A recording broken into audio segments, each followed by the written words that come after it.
Maybe you're in a relationship tonight that's not biblical. Whether it's a same-sex relationship, experimentation, whatever you want to call it. Maybe you're shacked up. That's what we call it down south. I don't know what y'all call it here. You're living together and you're not married. And you're living in sin, and that's sin. And as long as you're doing that, as long as you're willingly partaking in that, listen, it's going to hinder your relationship with God. It's going to eat at you. Every time that you go to prayer with God, it's going to come up. Because that's the first thing God's going to want to talk about. That's the first thing God's going to say before we go any further. We've got to deal with this. I held on to unforgiveness for a very long time in my life.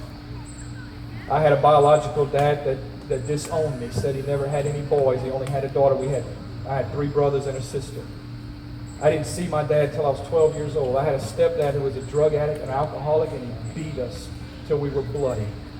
And I'd watch my mom come into a bedroom after beating with a belt buckle bloody all over her head, and she'd come and lay down with us just to get away from it.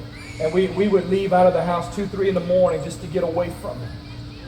I held on to unforgiveness for a very long time. And as God was calling me into the ministry, that's the thing that would come up every time. Before you go further, we got to deal with this unforgiveness issue.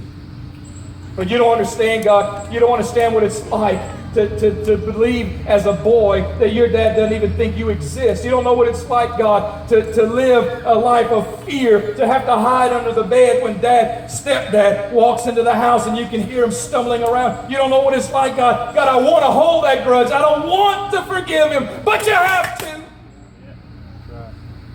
Because you need peace over it. You don't forgive for the sake of him. You forgive for the sake of you.